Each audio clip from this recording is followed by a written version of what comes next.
대통령이 새롭게 세워졌습니다. 내가 지지했던 그렇지 않던 간에 역사의 주관자는 하나님이십니다.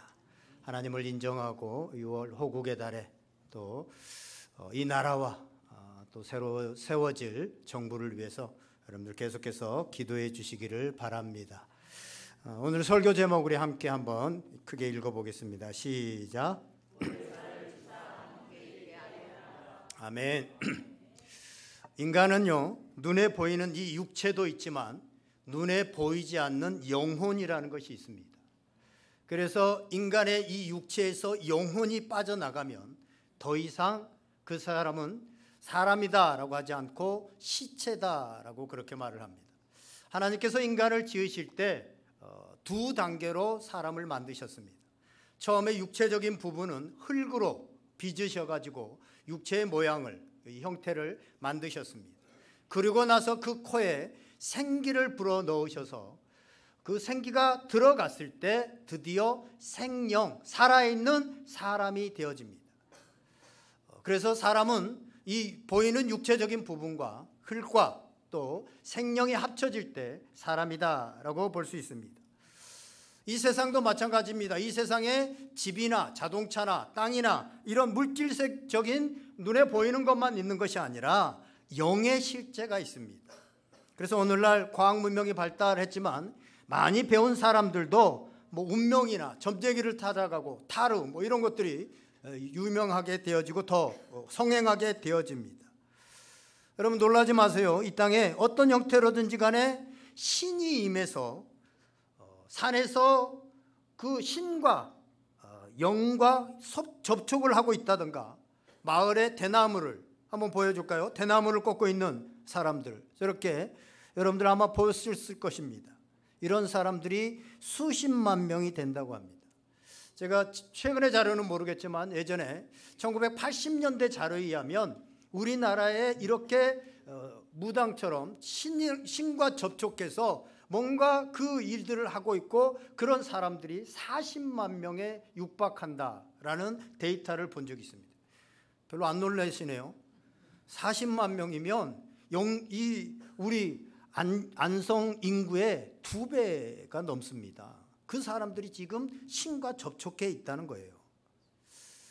제가 교제하는 우리 여기 가까운 공도에 있는 목사님 중에 한 분이 공도에 있는 무당집에 전도하러 갔어요.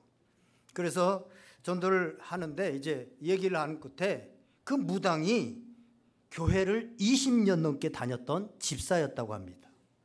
근데 어느 날 신이 내려가지고 무당이 된 거예요.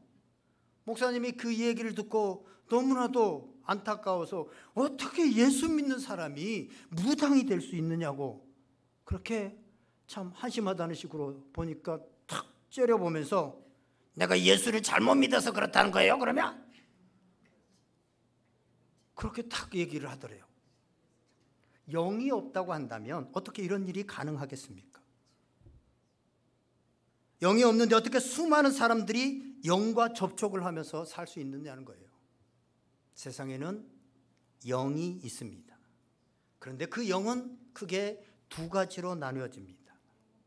하나는 사람의 두려운 마음, 사람이 죄를 지어서 하나님과 멀어짐으로 인하여서 그 약한 마음을 이용해서 자신의 노예로 만들고 사람들을 이간질하고 죽고 죽이게 만드는 영이 있습니다. 수많은 사람들이 스스로 목숨을 잃게 하게 하는 것도 지금 악한 영, 이 영이 좌우하고 있기 때문입니다. 성경에는 이런 영들을 악하고 더러운 영이다, 즉 귀신이다 라고 말을 합니다. 이런 영은 악하고 두 가지 특징입니다.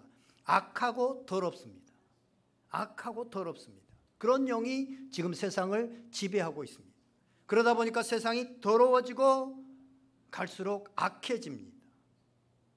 반면에 진리의 영, 성결의 영, 사람을 살리는 영이 있는데 그 영은 예수의 영, 성령이라고 합니다. 진짜 신을 받아서 구타는 그 사람들 앞에 가게 되어지면 예수 믿는 사람을 알아봅니다. 왜 그렇습니까? 예수 믿는 사람 속에는 예수의 영, 성령이 있기 때문에 그렇습니다. 귀신들은 우리보다 더 잘합니다. 귀신은 귀신같이 알아요. 귀신은 귀신같이 압니다. 언젠가 제가 한번 말씀드렸지만 저희 작은 영수님이 제주도 분이신데, 제주도는 예전에 미신들이 굉장히 심했던 곳이에요. 지금도 본토인들이 예수님 믿는 확률은 굉장히 낮습니다. 그런데 그 초등학교 때 시골 마을에 살았는데 교회가 들어온 거예요. 그래서 초등학교 때 뭐 초코파이 준다 뭐 이러니까 그냥 교회를 다닌 거예요. 그런데 그 집에 구남매가 있는데, 막내였는데 그 구남매 집에 어떤 일이 있어서 집에 구슬을 하게 되어져서 무당을 부른 거예요. 그런데 그 무당이 그러더랍니다. 이 집에 예수 믿는 사람 있지? 생각해 보니까 뭐 첫째부터 쭉 생각해 봐도 아무도 없는데 저 막내 하나가 쫄랑쫄랑 뭐 주일에 뭐 예수를 믿는지 안 믿는지 뭐 그냥 교회 가서 사탕 주니까 간 거죠. 그런데 무당이 이 집에 예수 믿는 사람이 있다. 그런데 그 아이는 그냥 그만 놔둬라 그냥 다니게. 그래서 제주도는 이게 특별히 아프든지 뭐 특별한 일이 없으면 교회 다니게 못하는 괜당 문화라는 게 있거든요. 그래서 이 친척, 아마 여러분 찾아보세요. 괜당 문화라고, 제주도 말인데 그런 것이 있었는데 그냥 아무런 이제 제재 없이 교회를 다니면서 그 교회를 다니다 보니까 찬양하고 이러다 보니까 자기 안에 성학 능력이 있었던 걸 안 거예요. 그래서 그 가르치던 목사님 딸이 전도사님이죠. 전도사님 딸이 성악과 다녔는데 너 성악과 가봐라. 그 시골에서 뭐 노래라 알겠습니까? 엄청 시골인데. 그런데 그래가지고 성악과를 가고 결국은 목사 사모가 저희 형수님이 되어졌습니다. 이처럼 진짜 무당은요 귀신같이 맞춥니다. 왜냐하면 영, 즉 귀신이기 때문에 그렇습니다. 오늘은 교회력으로 성령 강림 주일입니다. 성경은 창세기 1장부터 요한계시록 21장까지 이 성령에 대해서 수없이 말씀하고 있습니다. 그래서 성령이 빠진 기독교는 철학이나 사상이나 윤리에 지나지 않습니다. 성령이 없는 교회는 사회 봉사단체나 친교단체에 불과한 겁니다. 또한 성령이 없는 신앙생활을 하는 교인들은 사실 교회라는 봉사단체에서 친교단체에 속한 것처럼 지금 신앙생활을 하고 있는 것입니다. 그래서 교회에서 비난하고 비판하고 세상의 소리들만 가득하게 됩니다. 따라서 우리 그리스도인들은 성령을 아는 것과 성령을 체험하는 것, 이것은 뭐 체험하면 좋고 안 해도 상관없는 것이 아니라 성령을 반드시 알고 성령을 경험해야 됩니다. 로마서 8장 9절 하반절을 보면 이렇게 말씀합니다. 누구든지 그리스도의 영이 없으면 그리스도의 사람이 아니다. 아멘. 교회는 다니지만 그리스도의 영이 없으면, 성령이 없으면 그는 비록 교회 다니는 교인일지는 모르지만 구원받은 그리스도인은 아니라고 하는 사실입니다. 지난 주일에 우리는 요한복음 14장 12절의 말씀을 토대로 믿는 자는 주님의 일을 한다라는 제목으로 은혜를 나누었습니다. 믿는 자는 예수 그리스도가 하나님이시다, 천국이 있다라고 하는 사실을 믿는 자는 그냥 이 땅에서, 이 세상의 사람들에 속하여서 그렇게 살아갈 것이 아니라 하나님의 일을 하게 되어 주님의 일을 하게 되어지는데 더 큰 일도 하게 되어진다라고 말씀하셨습니다.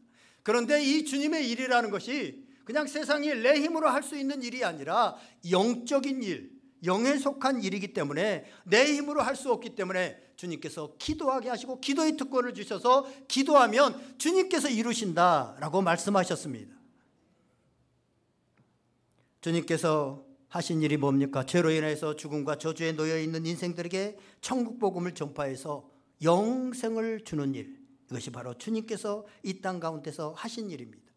주님께서 그 일을 하시기 위해서 주님도 육체의 몸을 입고 오셨기 때문에 그것이 기도를 통해서 하나님의 일이 이루어진다는 것을 알기 때문에 이 땅에 오셔서 쉬지 않고 기도하고 끈질기게 기도하고 습관을 따라서 기도했던 것입니다. 기도하는 사람이 주님의 일을 할 수 있기 때문에 그렇습니다. 주님의 일은 기도로 이루어지기 때문에 그렇다고 하는 사실입니다. 그런데 또 하나, 주님께서 떠나시면서 주님의 일을 하는 사람들에게 약속하신 것이 있습니다. 오늘 16절 17절 말씀 우리 읽었지만 다시 한번 읽어보겠습니다. 16절 17절 시작.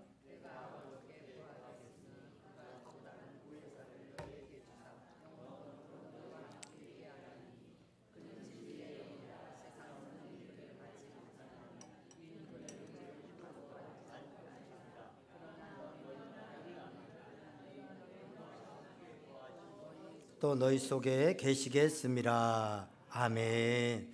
오늘 이 요한복음 14장에서 17장까지는요, 예수님께서 이제 떠나시면서 십자가의 죽음을 앞두시고 마지막 제자들에게 고별 설교를 하고 있습니다. 이 고별 설교 속에 이 성령에 관한 얘기가 굉장히 자세하게 기록되어 있는 것을 보게 되어집니다. 왜냐하면 그만큼 성령이 중요하기 때문이고, 예수님이 떠나시고 난 후에 이제 성령님을 통해서 주님이 하신 일을 그대로 행하실 것이기 때문에 그렇습니다. 그런데 오늘 본문의 16절에 보면 그 성령님을 가리켜서 보혜사라고 그렇게 부르고 있습니다. 오늘 우리가 읽지는 않았지만 26절에 보면 보혜사 곧 아버지께서 내 이름으로 보내실 성령이라고 하시잖아요. 보혜사는 바로 성령입니다. 그런데 보혜사라는 뜻은 원어로는요, 파라클레토스라고 하는 말입니다. 파라클레토스, 파라클레토스입니다. 우린 교회 연파라 자매가 있죠. 얼마 전에 세례받았던 이 파라라는 말이 곁에, 옆에 이런 말이거든요. 옆에. 그래서 옆에 불리어서 계시는 분이라고 하는 것이 바로 이 파라클레토스라고 하는 뜻입니다. 더 나아가서 그래서 우리를 옆에서 계속해서 돕는 자, 우리를 대신해서 변호하는 자, 우리로 상담해 주시는 자, 더 문학적인 표현을 하면 우리와 동행하는 자, 동행, 이렇게 표현할 수 있습니다. 그런데 사실 이 보혜사는 예수님입니다. 요한일서 2장 1절 하반절을 보면 이런 말씀이 있습니다.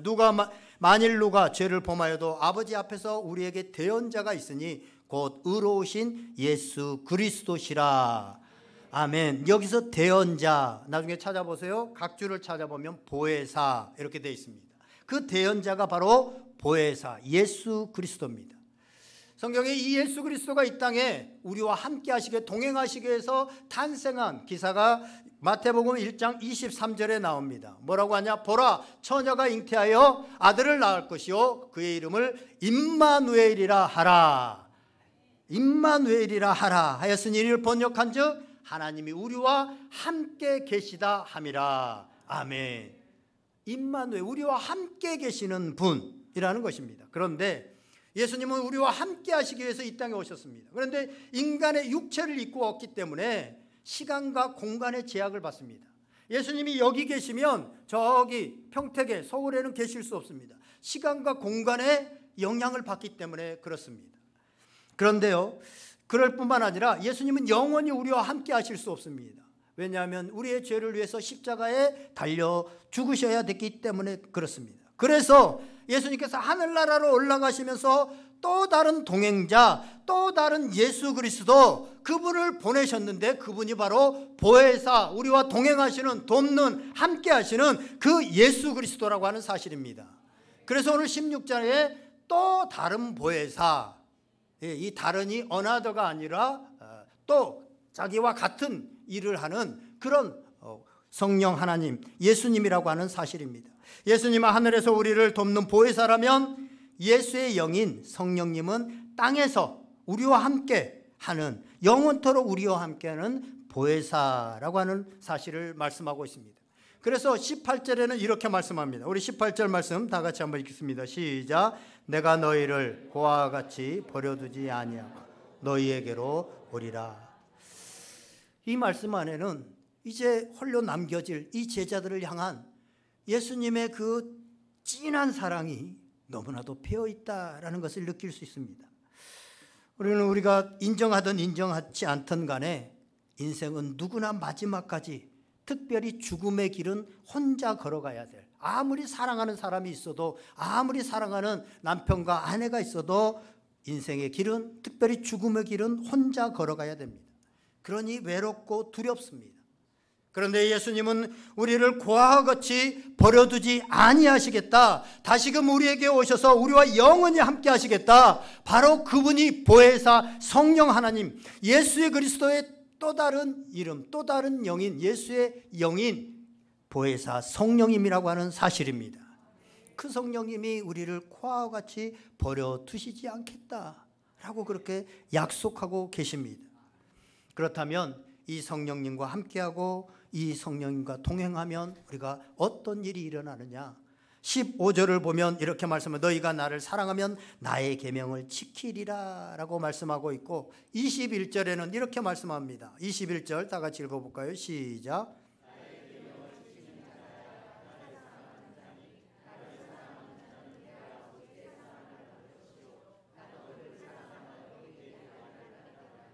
24절에는 나를 사랑하지 아니하는 자는 내 말을 지키지 아니한다 라고 말씀하고 있습니다.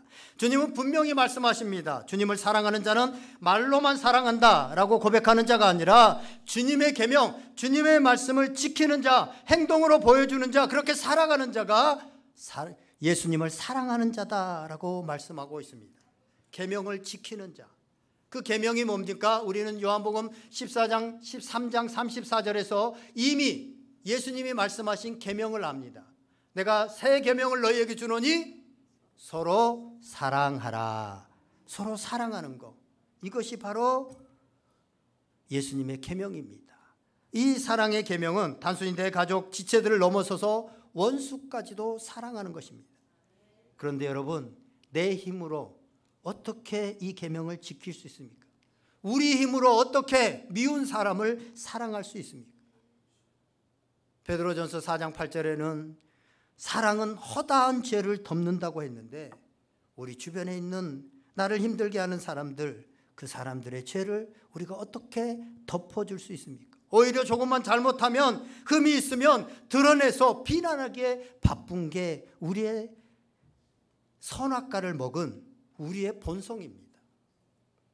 예를 들어서 제가 어디서 몰래 담배를 피고 있는 것을 이 성도님 중에 누군가가 자기만 보았다. 그런데 그 다음 주에 아무도 모를까요? 거의 대부분이 다 알까요?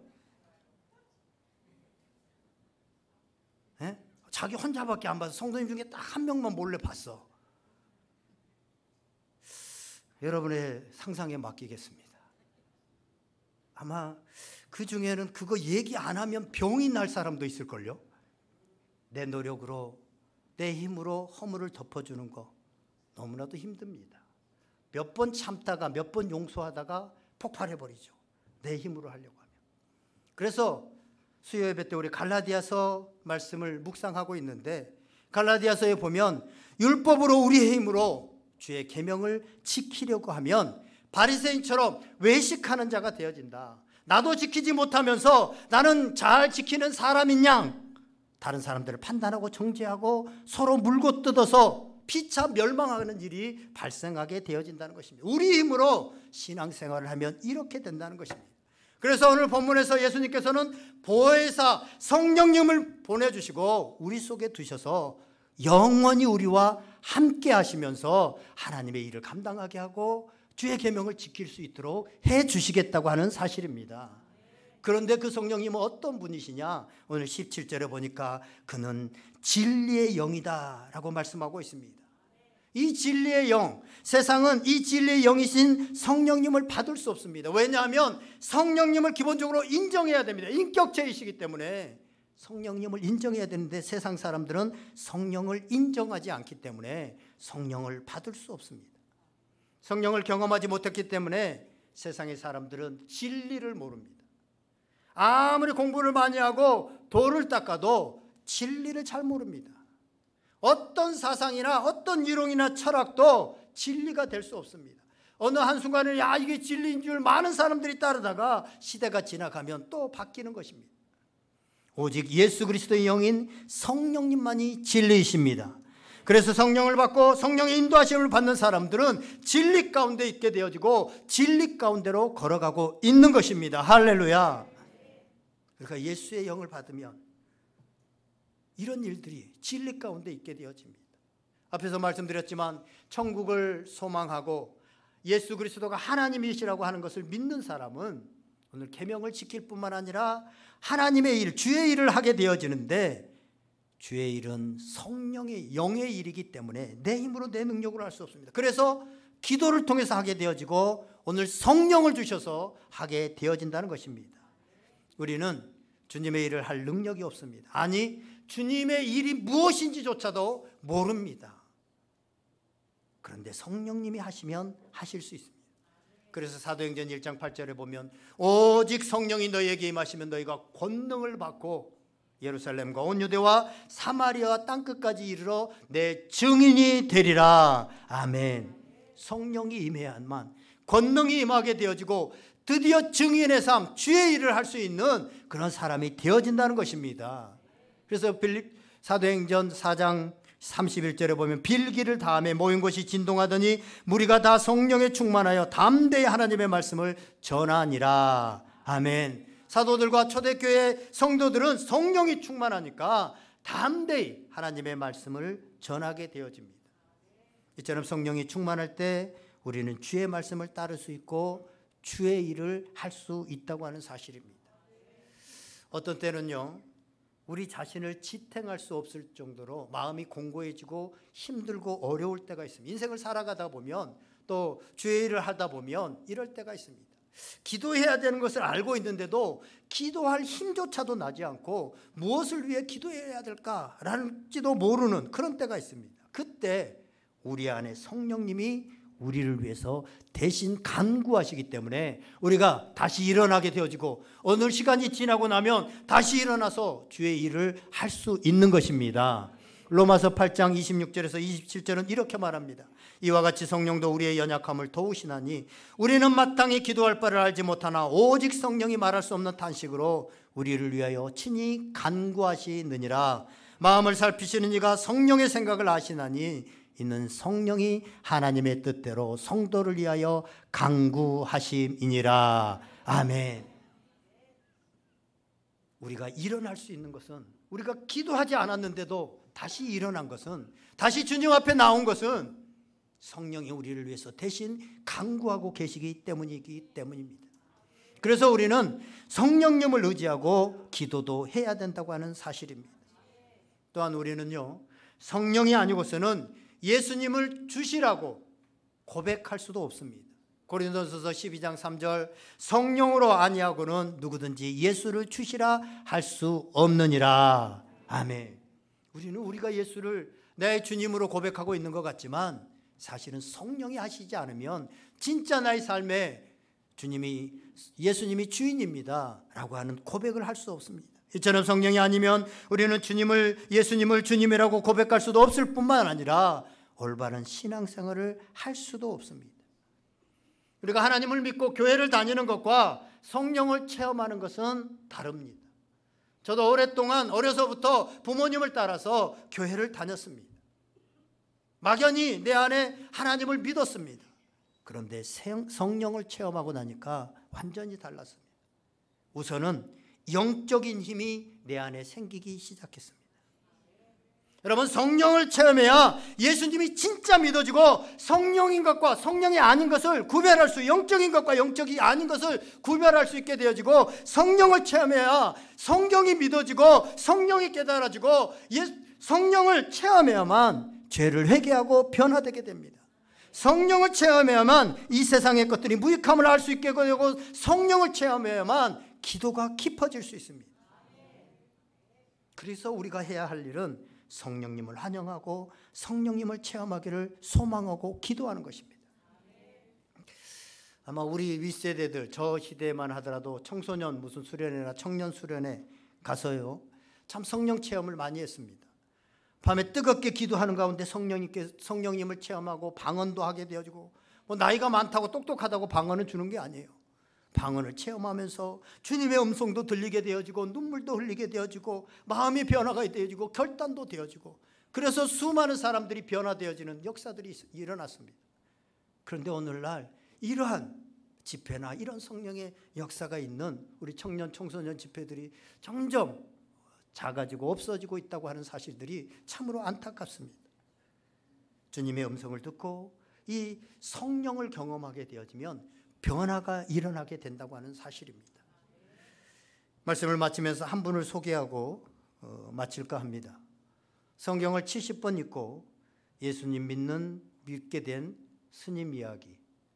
저 유튜브를 보다가요, 저분이 나오더라고요. 그래서 재미있게 봤는데, 부산에 가면 보모사라고 하는 절이 있습니다. 아마 가보신 분, 저는 부산 쪽에서 대학을 다녔기 때문에 가끔 거기 워낙 그 산세도 좋고 수려한 곳에 있거든요. 그러니까 저도 가봤습니다만 거기에 이명식 스님이라고 하는 분이 초등학교를 졸업하고 바로 절에 들어가서 쭉 거기서 수행을 해가지고 이제 부산대에서 불교 교리를 가르치는 총망받는 법사였습니다. 그런데 어느 날 대학생 둘이서 이제 불교를 믿는 사람은 탑돌이 하잖아요. 탑을 돌면서 이렇게 뭐 자기 소원도 구하고 그러는데요. 이 탑돌이를 하면서 친구들이 얘기를 하는데 그 얘기를 들은 거예요. 뭐라고 하느냐면 그 친구가 내가 불교 신자인지 불교 절에 다니는 줄 아는데 친구가 자꾸 교회를 가자고 그래가지고 그날 내가 교회를 갔는데 목사님이 설교를 하기를 불교는 아무리 수행을 해도 고행을 해도 죽음의 문제를 해결할 수 없으니까 일종의 허무주의 철학에 불과하다.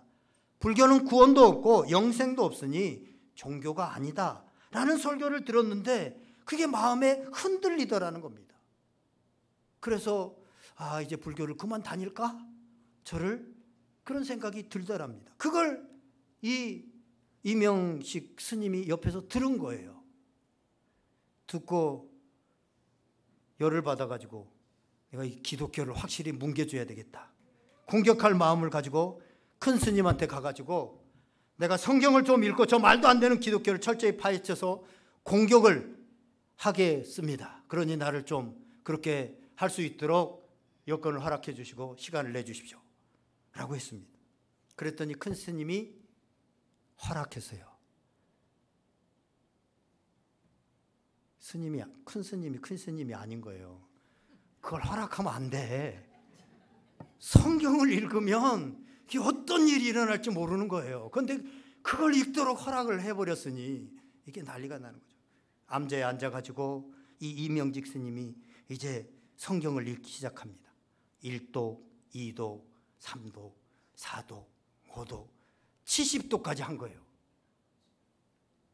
70독을 했더니 공격할 마음이 속에서 기독교를 공격해야지 했던 마음이 싹 사라지고 가슴이 막 뜨거워지면서 벌렁벌렁하면서 뭐가 막 열정이 막 올라오면서 이걸 내가 이 아는 지식을 전해야 되겠다라고 하는 마음을 막 드는데 사도행전 2장을 딱 읽는데 사도행전 2장에 이 성령 충만한 사람들이 불받은 얘기가 막 자기 얘기인 거예요. 이게 실제네? 라고 하면서 그 자리로 그냥 그만두고 부산에 교회에 가서 저 이러이러합니다. 저 어떻게 하면 교회 생활할 수 있습니까? 라고 가가지고 교회에 도움을 받아서 신학교를 졸업하고 지금 비구니를 3명이나 전도하고 계속해서 젊은 스님들을 전도하고 있다는 겁니다. 제가 무슨 말씀을 드리려고 하는 거예요? 성령을 받으면 수십 년 동안 교육받았던 그 스님도 변화될 수 있다고 하는 사실입니다. 할렐루야. 그래서 제가 이 복음에 가슴이 벌렁벌렁해져 가지고 수요일에 갈라디아서를 강의하면서 그 참여하는 분들에게 여러분 갈라디아서를 그거 6장밖에 안 되고 쫙 읽으면 25분이면 읽고 30분이면 늦어도 읽는데 100독 합시다. 그렇게 말씀드렸는데 아마 한 분이나 하셨으려나?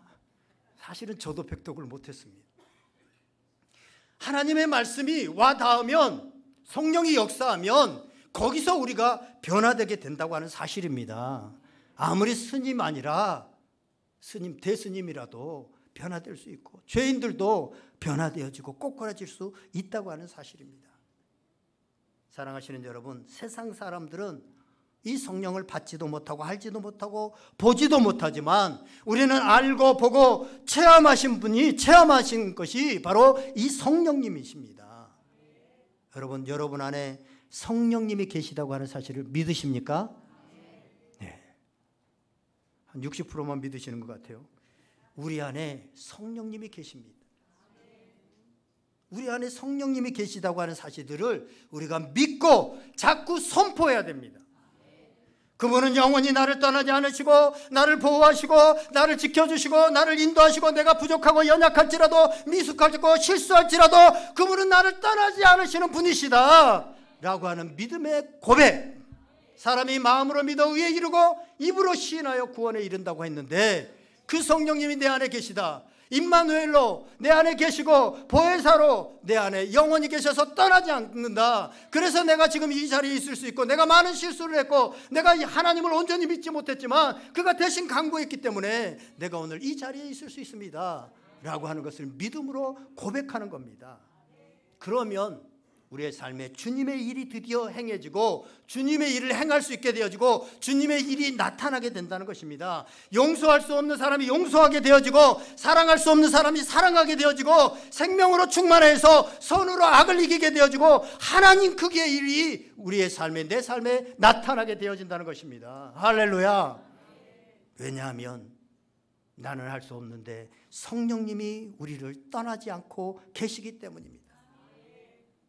오늘 성령 강림절을 맞이하여서 이러한 성령의 역사가 여러분의 삶과 여러분의 가정과 우리 교회 가운데 충만하게 되어져서 하나님 일이 일어나기를, 하나님 크기의 일들이 우리의 삶 속에 일어나기를 주님의 이름으로, 내 이성으로, 내 생각으로 할 수 있는 것이 아니라 그것을 뛰어넘는 성령이 하시는, 하나님이 하시는 하나님의 일이 일어날 수 있기를 주님의 이름으로 간절히 기도합니다. 이 시간에 다 같이 한번 기도하겠습니다.